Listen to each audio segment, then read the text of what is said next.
Vamos a dar inicio con esta primera pregunta que nos han hecho llegar. Estimado pastor, explíquenos lo que le quiso decir Jesús a Pedro en Mateo, capítulo 16, versículo 19. Amén, antes de contestar esta pregunta, hija, me gustaría hacer un pequeño paréntesis y pedirle a aquellos hermanos que están en casa, especialmente aquellos que son estudiosos de la palabra del Señor, le pedimos que puedan coger la Biblia allí. Cojan la Biblia, este es un tiempo de estudio, es un tiempo de estudio bíblico. Y no podemos tener un estudio bíblico si no tenemos la Biblia abierta al lado nuestro. Y es bueno también que tomen un papel, un bolígrafo, tomen notas porque es tan importante. Porque hoy día nos toca a nosotros responder algunas preguntas, pero mañana van a estar ustedes también. Mañana van a estar ustedes o le van a hacer pregunta en casa a los familiares, le hacen pregunta en el trabajo, le hacen pregunta en los centros de estudios, y entonces sí es bueno que nosotros estemos preparados para eso. Que le vamos a pedir que puedan tomar allí, por favor, una vez más, tomen su Biblia allí. Es un tiempo separado para un estudio de la palabra. El hecho que nosotros no estemos en una forma presencial aquí no quiere decir que no tengamos un estudio en casa. Al contrario, creo que es una ventaja tener un estudio en casa, un estudio bíblico en casa, porque allí en la comodidad de la casa, junto a la familia, podemos abrir la palabra del Señor. Así es que voy a una vez más pedirte, hija, que puedas una vez más formular la pregunta para los hermanos que están en casa puedan tomar notas. A ver, vamos a mencionar nuevamente la pregunta. Dice, explíquenos lo que le quiso decir Jesús a Pedro en Mateo 16, 19.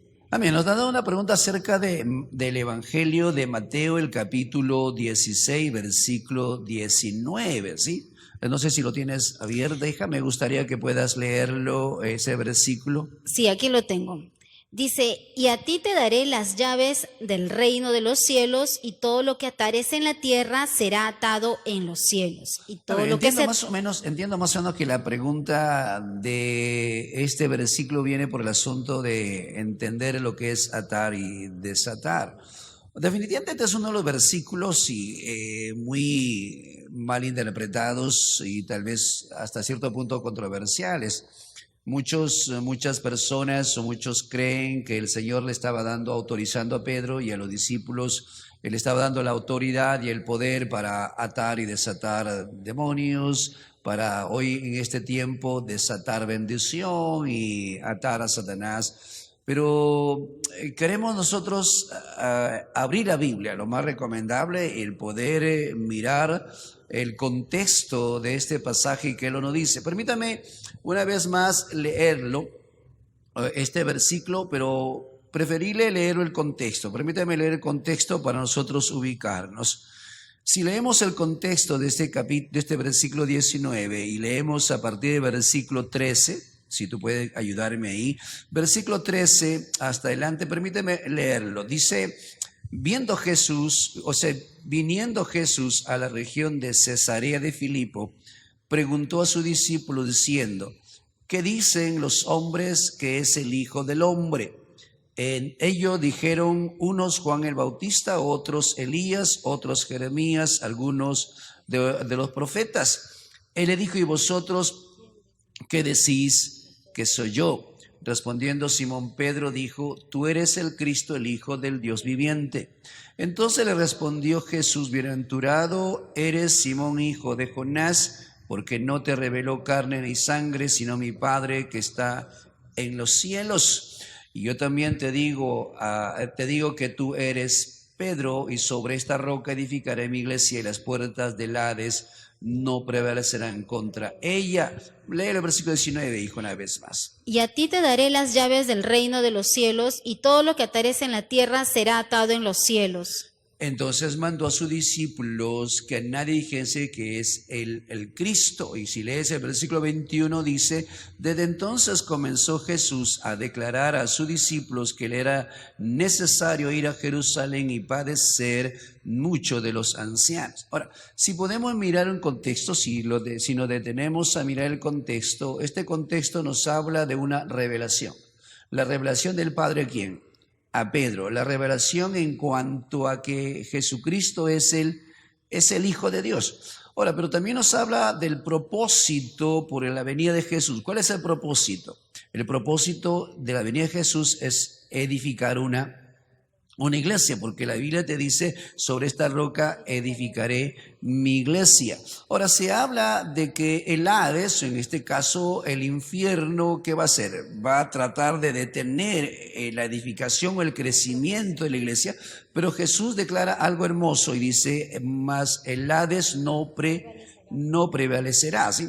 Ahora, y luego de eso le declara a Pedro, o sea, le va a declarar a Pedro, pero nota lo que dice el versículo 19, y a ti te daré. En aquel entonces no le dice a ti te doy, sino te voy a dar. ¿En qué? Te está hablando de un futuro. Llegará el tiempo en que el Señor le daría lo que es las llaves a Pedro, y esas llaves, cuando hablamos de las llaves en este contexto, tienen mucho que ver con poder y autoridad. ¿Para qué? ¿Para qué se usa una llave? Para abrir una puerta, para abrir una dimensión, para abrir algo. Entonces aquí se le va a dar a Pedro la autoridad, el poder para abrir el evangelio o predicar el evangelio, nota las llaves, hacia los gentiles y hacia los judíos. Y si leemos nosotros la escritura, digamos, después que Jesús muere, porque aquí se enfatiza de que Jesús va a edificar su iglesia ¿en base a qué? En base a la muerte y en base a la resurrección de Jesús. Ahora, cuando Jesús muere y Jesús resucita, le da a Pedro la autoridad para predicar a los gentiles. Si leemos el capítulo 2 del libro de los Hechos, vamos a encontrar que Pedro predica, se convierten 3,000, ¿eran judíos o gentiles? Judíos.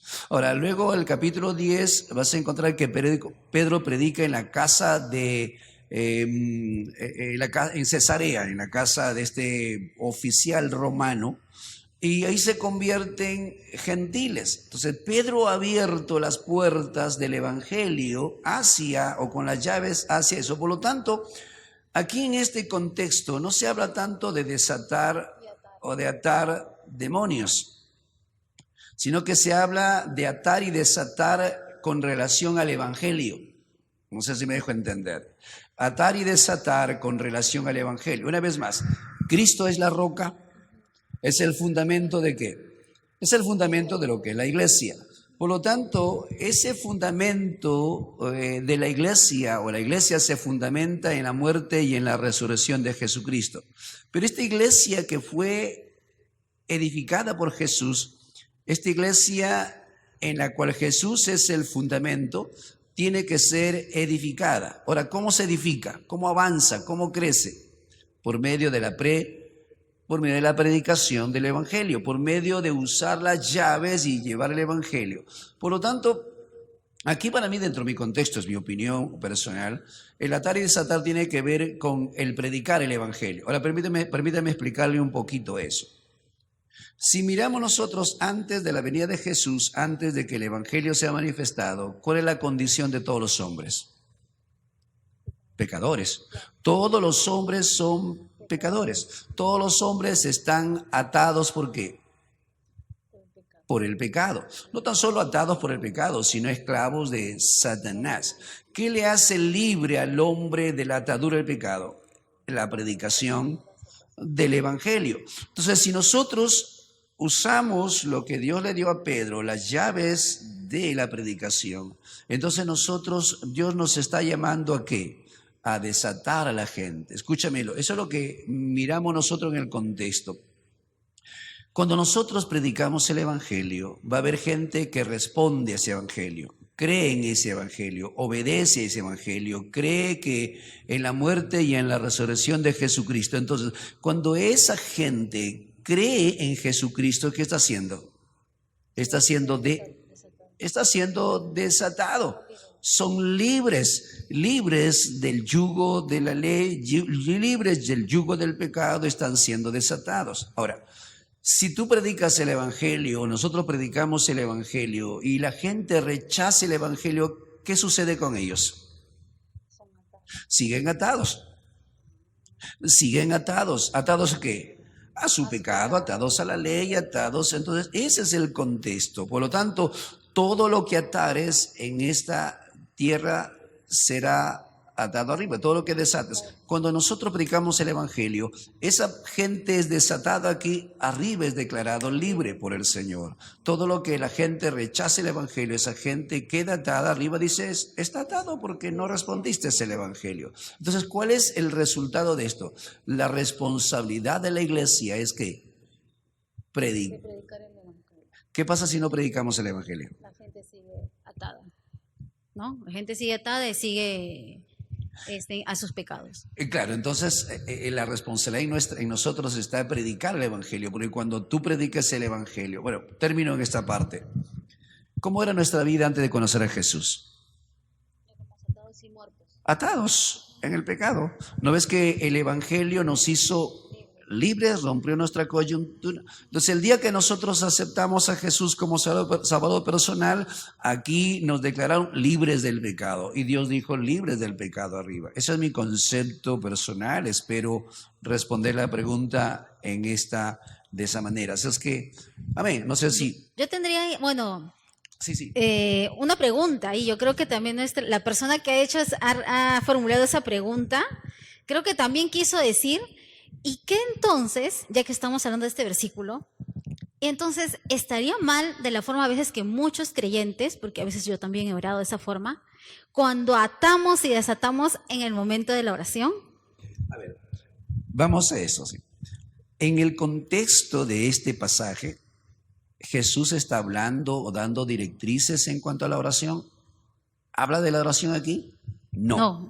En este contexto que hemos leído, ¿hablan de demonios? Tampoco. No. Entonces no podemos nosotros usar ese versículo para poder usar nuestra oración y nuestra oración atar, y no podemos usar este versículo nosotros para poder atar, porque no está dentro de ese contexto, pero sí está en el contexto de predicar el Evangelio. Es lo mismo que Juan cuando dice, a los que remitas el pecado serán remitidos y a los que los liberen. Ese es el contexto, ¿ves? Ese es el contexto.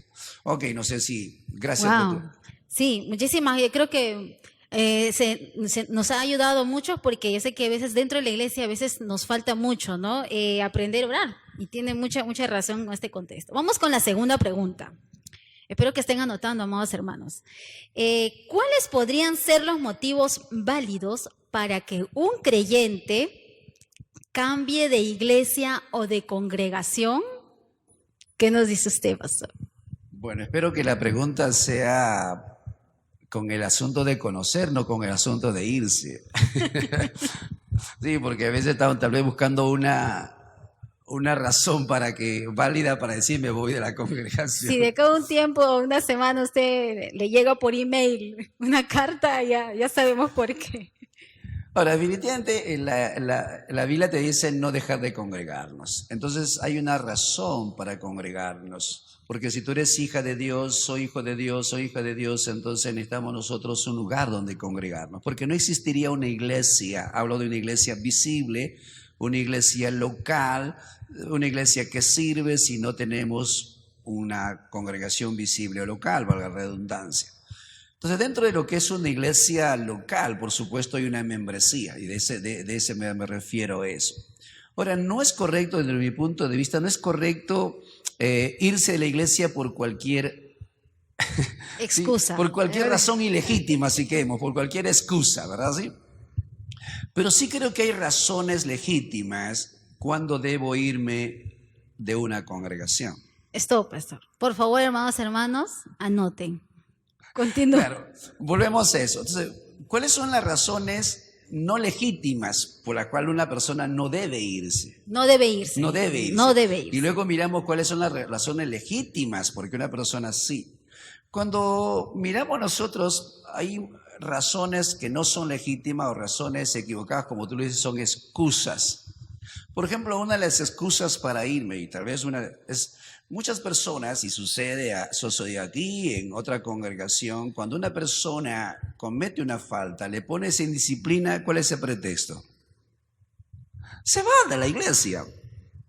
O sea, se va de la iglesia porque qué sé yo, el temor al ser juzgado, o sea, la disciplina no lo cumple. Otra de las razones, tú encuentras el tiempo de mi vida como creyente antes de ser pastor, he visto muchas razones o excusas no valederas. Hay gente que se va de la iglesia tan solo porque el pastor es aburrido en la predicación. Sí. Me duermo en la Te predicación. duermes en la predicación. Pero si tú lees la Biblia, no sé si has escuchado de Jonathan Edwards. Jonathan Edwards es un predicador extraordinario, pero no tenía carisma para predicar. Y entonces tendría que irme de la congregación. Ahora, otra razón es porque mucha gente a veces, yo creo que son cosas infantiles, se van de la iglesia porque el pastor no los visita. no los visita, así.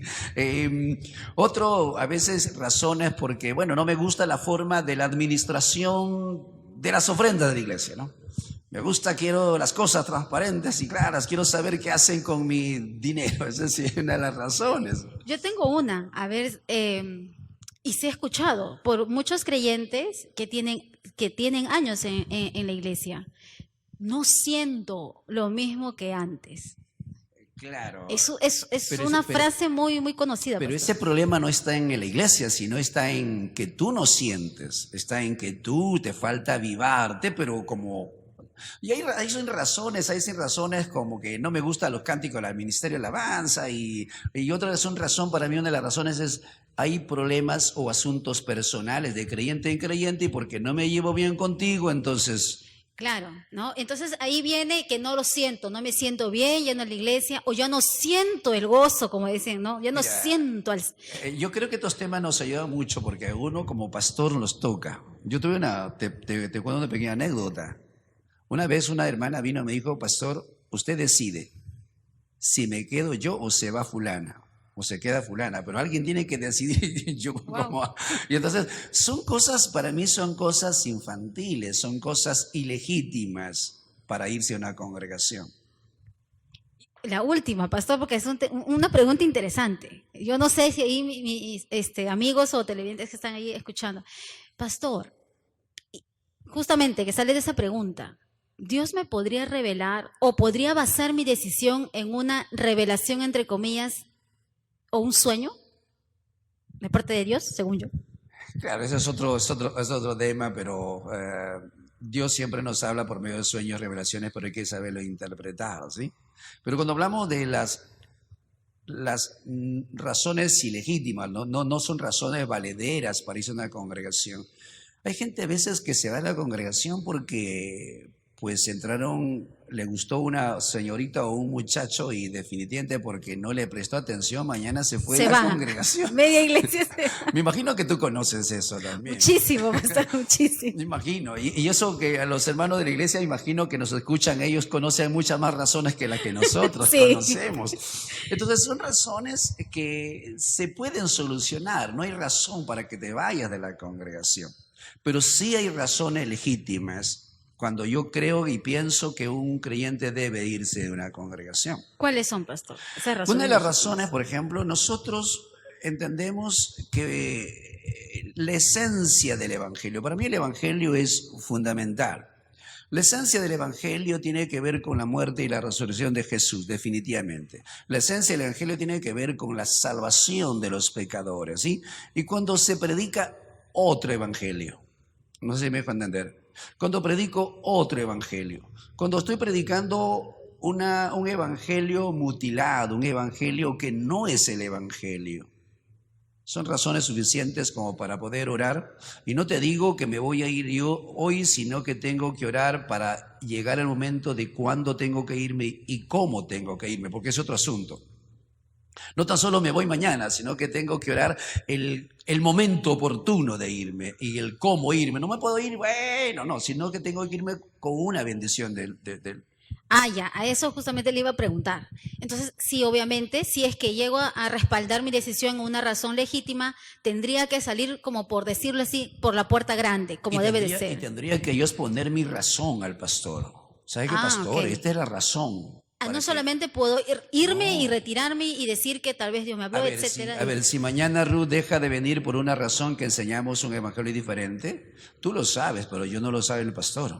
Entonces sería lo más correcto. ¿Sabe qué, pastor? Esta es la razón por la que yo me voy. Entonces sí es eso. Yo creo que esa es una de las razones que son legítimas para irse. Y otra de las razones legítimas son el asunto cuando comienza a enseñarse ya una falsa doctrina. Por ejemplo, me han escuchado una y otra vez a mí, yo no estoy de acuerdo en una doctrina de la prosperidad, la confesión. Si se enfatiza y siempre en la iglesia está sobreenfatizando la prosperidad y metiéndose en los pactos y sacando dinero, voy a Ya, tener que, es una alerta, definitivamente. claro, voy a tener que orar para que el momento y voy a tener que irme. Creo que son razones legítimas para Expongo poder. mis razones, mi fundamento y me retiro como debe de ser. Claro que sí. Ahora, una de las razones para mí es en cuanto casi lo mismo que tiene que ver porque especialmente en este tiempo de apostasía, el riesgo es que entre lo que es herejía en la iglesia. Cuando una iglesia no enseña una sana doctrina o una herejía, por ejemplo, de que Jesús no es Dios, ¿cómo te dirías? ¿Te caerías? Si comienzan a enseñar en la iglesia que Jesucristo no es Dios, que el Espíritu Santo no es Dios. O sea, es una Entonces alerta, sí, claro por que más sí, que por más que ame esa congregación, esa gente, voy a tener que. que retirarme. Ujú. Son razones y para mí otras razones legítimas y tal vez no concuerdo con algunos, pero cuando hay inmoralidad en el asunto del ministerio.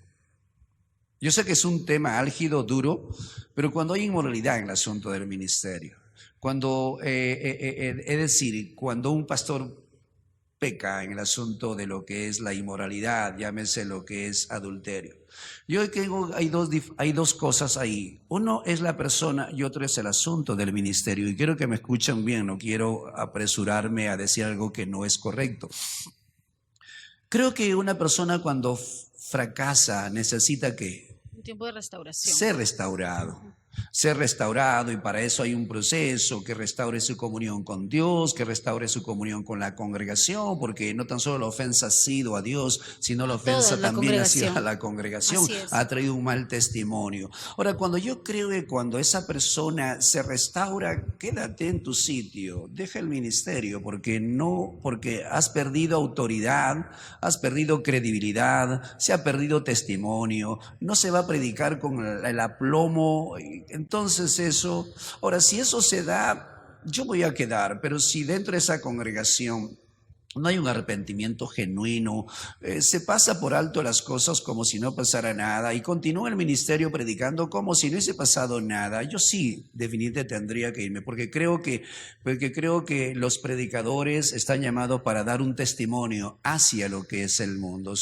Pablo dijo, imitadme a mí, que yo imito a Cristo. Entonces sí, para mí sería, tal vez para otros no, tendría que ser una razón valedera para poder irme. Entonces yo creo que hay razones, pero no tan solo termino en esa parte, no tan solo hay razones legítimas, sino que tengo que entender que hay un momento adecuado para irme, y no tan solo un momento adecuado, sino que hay una manera correcta de cómo hacerlo.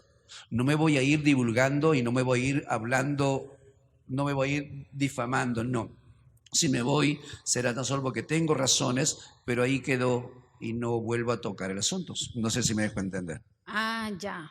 Un punto muy importante, pastor, que usted acaba de mencionar, muy importante, porque a veces uno dice, bueno, salgo y lo primero que hago es salir y con la persona que me encuentre, y si es de otra congregación, lo primero que hago es exponer todo lo que tenía que Todo exponer. lo que ha sucedido, así es. No es correcto, no es correcto. Pienso que tengo la razón legítima para irme, tengo que hablar con el pastor. La iglesia tiene que saber por qué yo me voy a ir, porque la iglesia, me debo a la iglesia. O sea, la iglesia es el cuerpo de Cristo, porque la iglesia va a preguntar cuando yo no esté mañana y si ellos no, entonces el pastor tendrá que informarlo. Pero creo que si llega el momento de irme porque hay razones legítimas, me iré simplemente sabiendo que en esa congregación me alimenté, en esa congregación tengo una familia y no puedo ir y hablar de ellos a sus espaldas, que es una cosa. Ok, hija, no sé si contesto algo a tu pregunta. Sí, pastor. Y ya para terminar de esa pregunta, tal vez no está directamente relacionada, pero sí tal vez indirectamente. Es algo cortito. Justamente basándonos en esa segunda pregunta. Si bien es cierto, acá nos habla de poder retirarnos de la iglesia, está bien según su criterio de aquellos hermanos que yo los llamo, yo los saltamontes, o sea, está bien, o cómo lo ve usted, o la palabra de Dios, creo que de que podamos ir tal vez en una congregación, después a otra congregación, y no se quedan o no se establecen en aquellas congregaciones. Casualmente, por eso te decía, creo que se necesita, y eso es inmadurez. O sea, inmadurez de estar en una congregación y luego saltar a otra congregación. Es que estamos buscando una congregación que se adapte Mi molde. a mi molde, a mi criterio, a mi forma, y como no encuentro eso, entonces tengo que buscarlo. Y bueno, alguien dijo esto, y bueno, alguien dijo, el problema no está en la congregación. El problema está en mí. El problema está en aquellas personas que saltan de aquí a allá, porque cuando llegan, en vez de picar, la malogran. Es que supuestamente buscamos perfección, pero los primeros imperfectos somos claro, nosotros. Claro, y de que llegan, la malogran todavía más. Entonces, ese es el concepto. Amén, hija, no sé si en algo contesto aquella pregunta. Sí. Espero que aquel que hizo la pregunta no estés pensando... No, muchísimas gracias. Sí, yo creo que ha sido súper claro. Vamos con nuestra tercera pregunta. Dice, ¿cómo puedo saber cuando caigo en el legalismo o en el libertinaje? Son dos polos opuestos, pastor. Ahora, sí necesito enfatizar en la pregunta porque tal vez algunas personas todavía no entienden el asunto de legalismo y el asunto de libertinaje. ¿No? ¿Cómo puedo saber cuando yo personalmente me estoy volviendo legalista? Uy, ¿Y cómo, mi carácter, lo primero, claro, mi forma de reaccionar. ¿Y cómo saber y cómo conocer o saber que estoy permitiéndome o dándome camino al libertinaje? No pasa nada. No, claro, está no muy pasa bien. Nada. Creo que está bien, ¿no? Claro, ese es el asunto. Esa famosa frase. El legalismo y el libertinaje son dos grandes amenazas para lo que es el verdadero cristianismo. O sea, especialmente para lo que conocemos el evangelio de la gracia, el evangelio de Dios. Necesitamos para eso definir qué es el legalismo y definir qué se entiende por libertinaje, ¿sí? Porque si no definimos qué es legalismo, qué no es legalismo, entonces vamos a cometer un error nosotros y desde ya nos volvemos legalistas. Legalistas acá todos. Claro, por ejemplo, ¿qué no es legalismo? Legalismo no es predicar y buscar la santidad, ¿sí? Tenemos que buscar la santidad, tenemos que predicar contra el pecado y eso tiene que ser fuerte y tengo que comenzar conmigo mismo, ¿me dejo entender? Entonces el predicar duro contra el pecado no es legal. Mucha gente interpreta el legalismo con que decir, hermano, camina recto, da buen testimonio. No es legalismo, estoy buscando santidad. Ahora, legalismo no es predicar en el asunto de la ley moral. El gran problema es que los creyentes no entendemos la diferencia de la ley moral, la ley ritual y la ley ceremonial. Esa ley moral o esa ley real que se conoce, está en vigencia, no robes, no mates, ¿sí? Entonces hay que predicar los 10 mandamientos. Los 10 mandamientos. Y otro asunto de lo que no es legalismo es que cuando, por ejemplo, yo me abstengo, yo me privo de ciertas cosas que no son malas en sí mismo, pero lo hago ¿por qué? Porque quiero consagrar mi vida a Dios, porque yo quiero buscar más de Dios. Por ejemplo, no es malo, por ejemplo, jugar fútbol, ¿estamos así? Pero yo no quiero hacerlo, y no porque sea malo, sino porque yo quiero buscar ese tiempo para consagrar mi vida al Señor. Pero tú me dices, vamos a jugar, y yo digo, no, entonces, ¿qué me dices? Legalista. Extremista. ¿Sí? Entonces, hay ciertas cosas que no son malas en sí mismo, Todas las cosas me son lícitas, mas pero no todo me todas me conviene. convienen. Entonces, si yo quiero mi edificación, voy a tener que dejar ciertas cosas que para ti no son malas, para mí son estorbos. Y cuando yo dejo, ¿qué piensas tú? Ese hermano es Legalista. legalista. Fanático. Claro, es fanático. Es fanático. Entonces, eso no es legalismo. Pero entonces definamos qué cosa es legalismo. Así que espero que a los hermanos que están allá, el legalismo tiene que ver con dos, está muy circunscrito, decimos así, muy a dos cosas, a la salvación y a las bendiciones, para que me puedas entender. Nosotros sabemos, cuando hablamos de salvación, hablamos que la salvación es por gracia, ¿o no? ¿Sí? Solo por gracia sois salvo. Intentar lograr la salvación por medio de obras o méritos personales, eso es legalismo, ¿sí? Querer alcanzar la salvación de Dios, ¿sí? Por guardar la ley, por mis méritos o mis esfuerzos, ¿eso qué es? Me dejo entender, ahora me entiendo lo que es legalismo, ¿sí? El querer mantener, no tan solo el querer alcanzar, el querer mantener mi salvación por medio de mi esfuerzo humano, por medio de, no te digo que no debemos obedecer la palabra, tenemos que obedecer, por medio de mi obediencia y por medio de mis ritos, por medio de mis ceremonias, por medio de mis ayunos, querer mantener mi oración, mi salvación de esa manera, eso es legalismo. Creyendo que mi salvación dependa del tiempo de ayuno o del tiempo de oración, ¿correcto? Es que si no ayuno, si no leo, si no eso, mi salvación es una obra completa y perfecta de parte de Dios. Mi salvación no necesita añadiduras, ¿sí? Pero el hecho, eso no quiere decir que nosotros no debemos hablo de guardar nuestra salvación en el sentido de poder orar, no, pero no en el sentido de perder mi salvación. Si yo trato de mantener mi salvación por medio de mis buenas obras, por medio de abstenerme de esto, de otras cosas, eso es legalismo. En otras palabras, tratar de ganarme el favor de Dios a través de esfuerzos humanos, eso es legalismo. Buscar la aceptación de Dios. Quiero que Dios me acepte, ¿sí? Y entonces para que Dios me acepte, ¿qué hago? Reglas, normas, no gustes, no vayas, ¿pues sí? Entonces buscar que Dios me acepte por medio de... Eso es legalismo. Ahora te he hablado de la salvación. Permíteme hablarte en cuanto a las bendiciones de Dios, ¿sí? Dios, la Biblia dice que Dios nos ha bendecido con toda bendición, ¿sí? ¿Sí? Y toda bendición que nosotros tenemos es porque por la gracia de Dios, ¿o no? ¿Me dejo entender, hija, así? ¿Qué es lo que yo tengo y qué es lo que no lo he recibido? Todo lo que tengo lo he recibido de Dios. Y si lo he recibido, ¿por qué me jacto?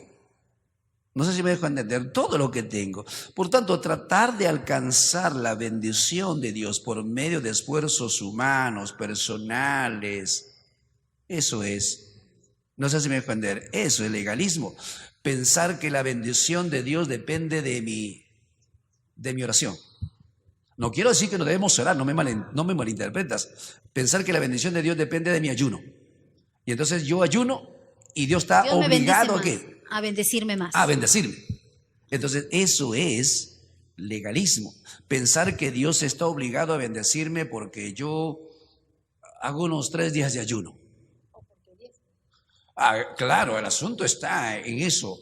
Pensar que Dios está obligado porque yo oro, yo leo la palabra del Señor, yo diezmo, yo ofrendo, yo asisto a la iglesia, soy el fiel Cumplo a la iglesia, todo. yo sirvo a la iglesia y entonces, Señor, no hay ninguno como yo no soy como ese publicano, no soy como, yo soy, mira lo que hago, Señor. Y pensar que Dios está obligado por eso a bendecirme, eso es legalismo. En otras palabras, pensar que merezco bendiciones de acuerdo a mis esfuerzos o por la forma, por mi estilo de vida, se podría decir. Eso es legalismo.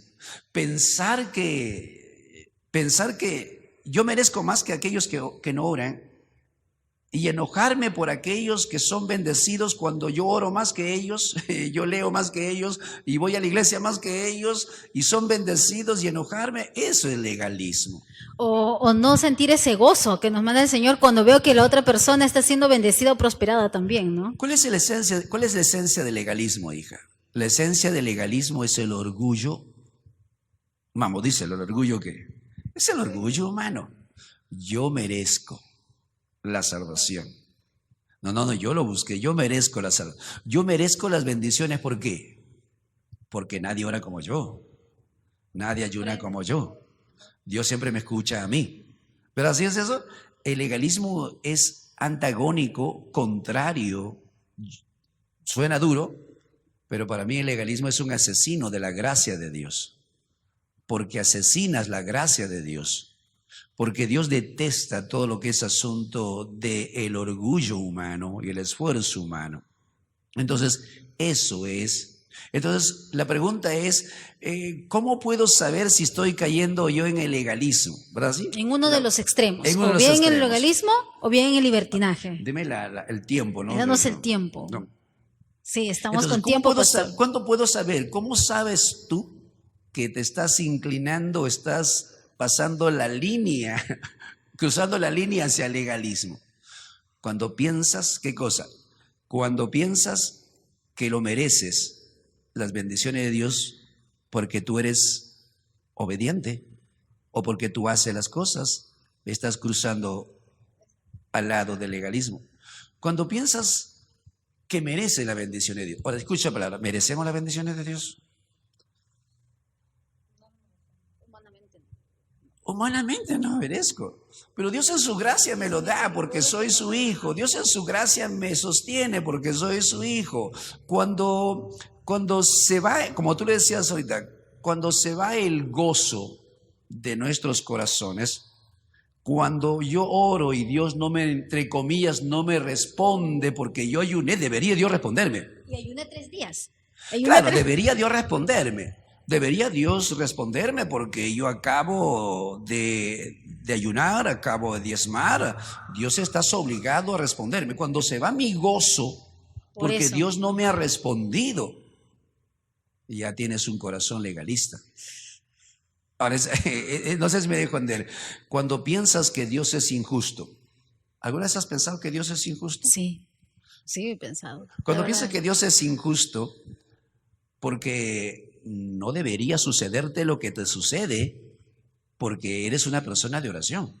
O porque estoy en la iglesia, o porque hago tal cosa. ¿Por qué Dios permite eso si yo voy a la iglesia? ¿O por qué me pasó esto a mí? Ajá, ve la pregunta, ¿por Claro qué que sí. Dios? No debería pasarme eso. A tal persona o a tal persona que yo conozco porque está lejos de ti, etcétera. Por eso cuando tú llegas cuando se te va tu gozo, cuando piensas que Dios es injusto, ¿has pensado alguna vez que Dios es injusto?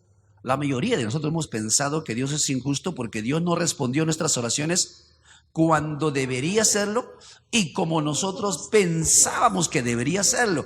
Entonces me enojo. ¿Cómo reflejo mi enojo? No voy a la iglesia. ¿No vas a la iglesia? ¿No Digo, oras? no oro, no leo y poco a poco. Y entonces el asunto es que dentro del corazón del hombre todos son legalistas. Así es. Entonces debería, como alguien dijo, deberías pararte en el espejo y examinarte, porque no voy a hacer que estemos cruzando el legalismo. Lo único que puede frenarnos a nosotros el legalismo es la gracia de Dios. Pero lamentablemente, sin darnos cuenta, a veces cruzamos nosotros la línea del legalismo. Yo merezco. Claro, porque estoy haciendo. Dios está obligado a darme, a bendecirme. Y nosotros queremos obligar a Dios a que Dios haga algo, porque nosotros hacemos algo. Esa es ley. Yo hago para que tú hagas. Yo hago para que tú respondas. Eso es legalismo. Entonces, no sé si cuento la primera parte de tu pregunta porque es bastante amplio. Sí. Pero el otro lado el otro extremo de la gracia es el libertinaje. Y ese es el asunto. Hay una línea, pastor, hay una línea muy delgada entre libertad y libertinaje o gracia, que se escucha ahora muchísimo. Y no solamente aquí, sino también en iglesias, muchas iglesias fuera de acá del país. Conversamos contigo algo y hablábamos de esa palabra antinomismo. Bueno, tal vez algunas primeras que escuchan esa palabra, antinomismo. No, esa es la palabra, antinomismo. Esa palabra es una palabra griega que significa la palabra anti, siempre es contra. Nomismo, que es la palabra ley. Entonces es anti-ley. Ese es el fundamento y esa es la esencia de lo que es el legalismo. El antinominismo, que es sin ley. O sea, no necesito ley. No sé, y eso, la ley del antinomismo, la ley y el libertinaje son, para mí, son dos hermanos gemelos, solo que uno va a un extremo y el otro que va al extremo. Ahora, para mí el concepto de lo que es el legalismo y el libertinaje surgen en el corazón del hombre cuando se tiene un mal concepto de quién es Dios y de su palabra. Cuando tengo un mal concepto de Dios, entonces ¿qué voy a llegar? ¿Por qué me prohíbe Dios?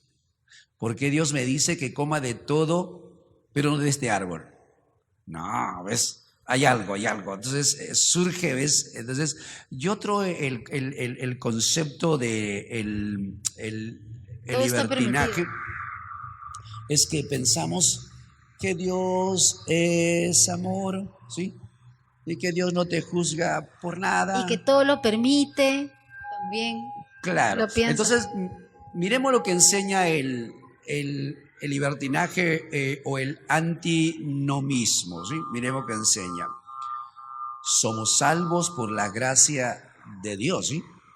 Pero como Dios me ha salvado por su gracia, entonces eso me da libertad para poder ¿sí? Vivir mi vida en una forma libertina. Y si peco, entonces la gracia del Señor suple abundantemente para borrar. No es que la gracia del Señor ya obró un remedio para todos mis pecados en esta tierra.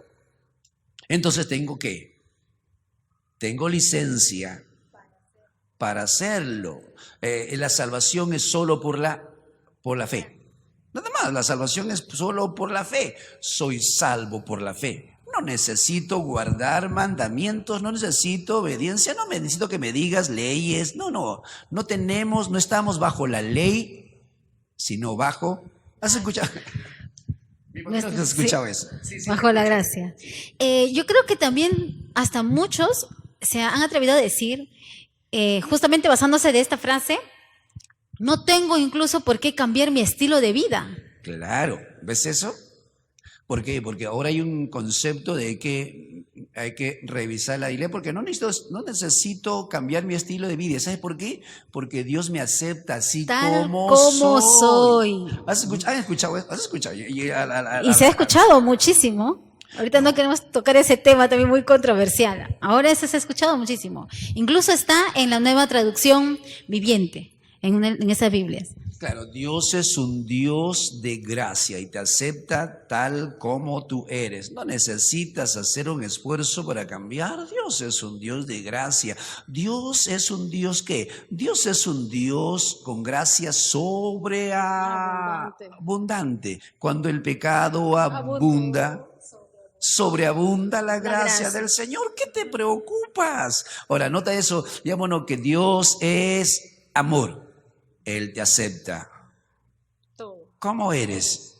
Él conoce tus debilidades. Él conoce tus fracasos. Que no te preocupes por eso. No hagas ningún esfuerzo porque al fin y al cabo Dios es de gracia. Ahora, pensar de esa forma, pensar que porque la salvación es por gracia y pensar que porque la salvación es por la fe y me da libertad para no guardar los mandamientos, eso es libertinaje, ¿sí? Pensar que ya no estamos bajo la ley, sino bajo la gracia y me da licencia para pecar. Eso es libertinaje.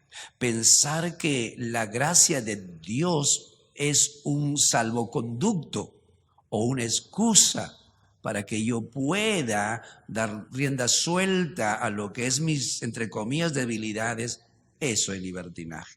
O también, ¿no? Para terminar, esas leyes fueron para ese tiempo, ¿no? También esas leyes fueron para ese tiempo, ahora ya no, ahora estamos bajo la gracia. Claro, ahora hay muchas corrientes que están pidiendo el revisar la Biblia o el actualizar la Biblia, porque la Biblia es escrita para esa época. Y entonces vivimos en una época completamente diferente y tenemos que reevaluar y revisar la Biblia. No, señor, el hombre tiene que cambiarnos la Biblia. Eso es otro tema maravilloso. Justamente por eso le decía, y es un tema muy interesante que espero que algunos otros también se animen a preguntar, porque justamente una de las nuevas traducciones y es la nueva traducción internacional. La nueva versión internacional. Sí. Y eso que le voy a decir con mucho temor.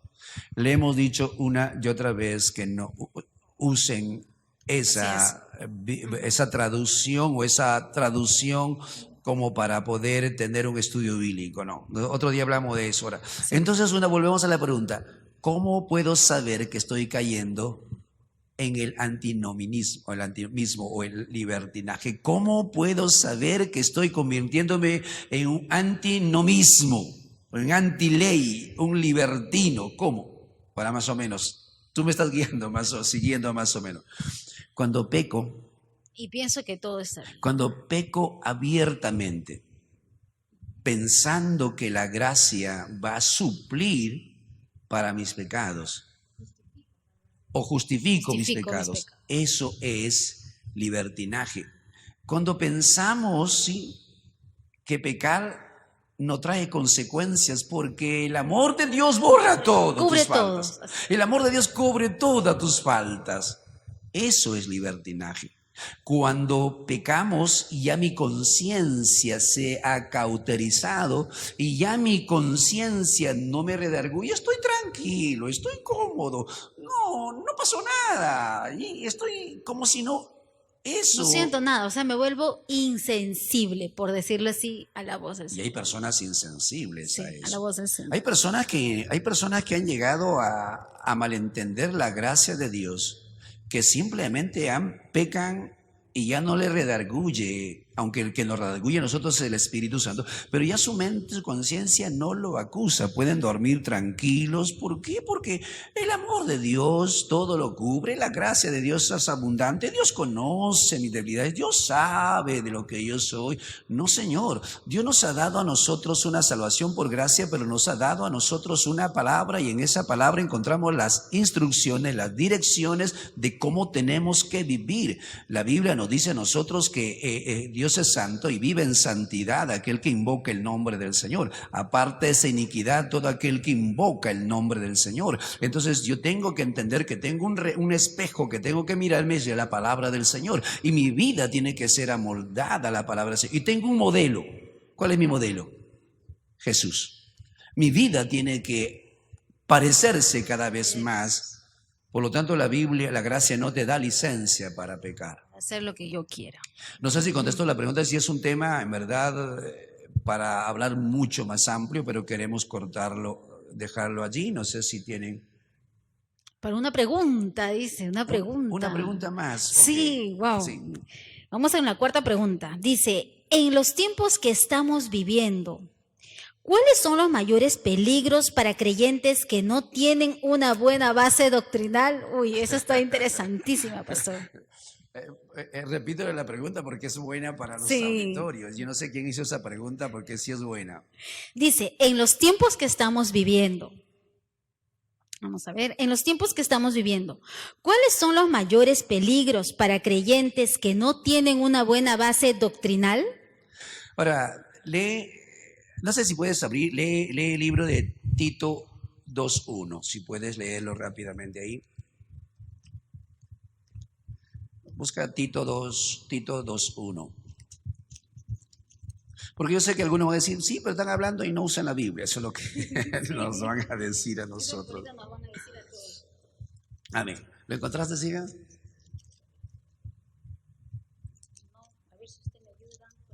A ver, déjame buscarlo así. Déjame buscarlo. Acá está, te encontré. Amén. Amén. Tito 2:1 dice lo siguiente: enseñanza de la sana doctrina. Ajá. Dice, pero tú habla lo que está de acuerdo con la sana doctrina. Ahora, para hablar una sana doctrina, tengo que conocer esa sana doctrina, tengo que vivir conforme a esa sana doctrina, porque yo no puedo hablar una sana doctrina si esa sana doctrina no ha sido mía. No sé si me dejo entender. Entonces, Pablo le dice, habla la sana doctrina, la que yo te he enseñado, la que has aprendido. Entonces tenemos que nosotros mirar qué es una sana doctrina, ¿sí?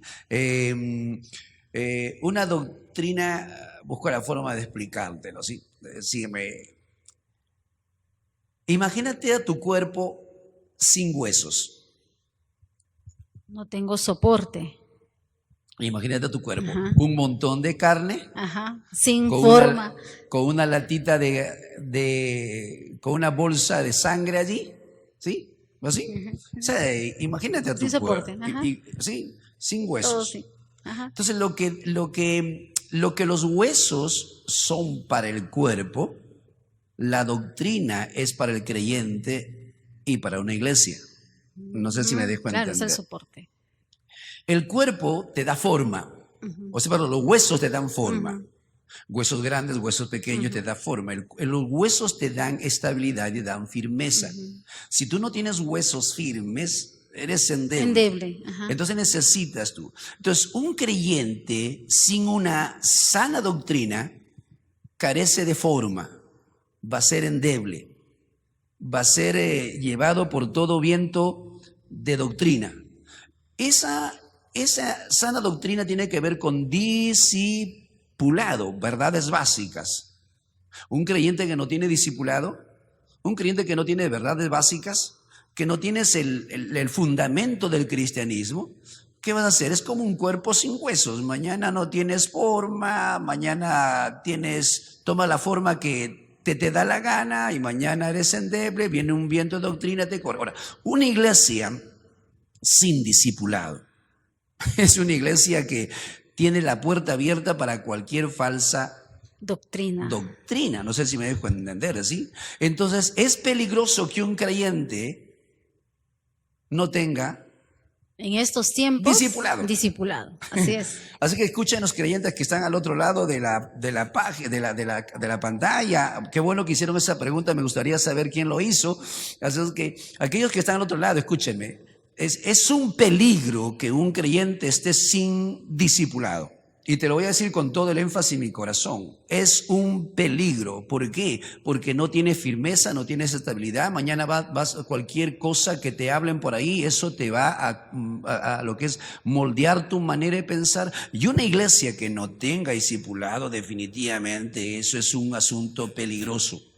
Entonces, una sana doctrina está basada en la verdad de Dios. Una sana doctrina está basada en la persona y en la obra de Jesucristo, ¿sí? Una sana doctrina está centrada en el evangelio neto y puro. Otro día les hablaré porque una cosa es la sana doctrina, otra cosa son los conceptos y las ideas. A veces no podemos nosotros ponernos de acuerdo. ¿Jonás murió o no murió en el vientre del pez? ¿Eso es doctrina? No tiene que ver, son conceptos. Pero la doctrina tiene que ver con mi salvación. La doctrina tiene que ver con mi vida eterna. Eso es lo que es doctrina. Entonces, la sana doctrina tiene que ver con un evangelio no adulterado, con un evangelio no endulzado, con un evangelio no mutilado, porque se predica un evangelio mutilado. Y entonces, eso es sana doctrina.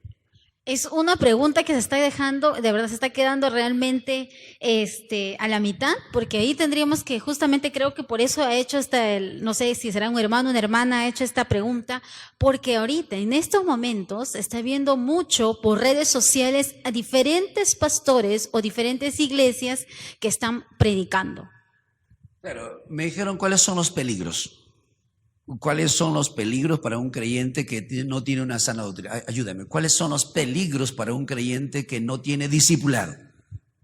Primero, fácilmente, es que va a creer, ¿no?, lo que le dicen o lo que escucha en ese momento. Te conviertes en un creyente débil, anémico, sí, o sea, anémico espiritualmente, sin una base, sin un fundamento. Te conviertes en un creyente inestable. Corres aquí porque escuchas una, no sé. Escuchas a un lado, escuchas al otro Me parece lado. bonito, predica mejor que mi pastor es aburrido, mi pastor es monótono. ¿Qué? Entonces, Voy a suscribirme en esa página, voy a suscribirme en la otra claro, página. te escribes y comienzas a recibir tanta doctrina. ¿Sí? Ahora, el no tener discipulado hace que carezcas de un discernimiento espiritual para saber distinguir qué es la palabra del Señor y qué es adulterado. Si tú no tienes discipulado, corres el riesgo de ¿qué?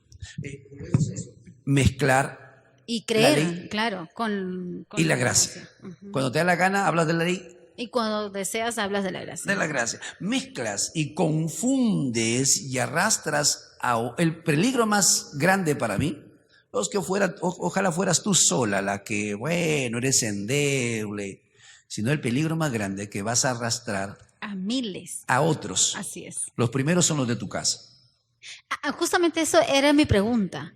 Creo que también uno de esos peligros, porque, y ojo que a veces se introduce de una forma muy, se podría decir, que a veces no se da cuenta de la misma persona de lo que está escuchando. ¿Por qué? Porque no, como dice usted, no escudriño la palabra, no discierno lo que es la palabra de Dios y obviamente entonces no me doy cuenta, no analizo lo que escucho, ¿no? Claro, como no tienes un fundamento, como no tienes una base, entonces no tienes discernimiento para poder discernir cuándo es una sana o una mala doctrina. Entonces va a permear tu mente y te parece bien. Hay que entender que la insana doctrina, no la sana, la insana doctrina viene como una cápsula, viene hermoso por fuera, pero tiene veneno por dentro.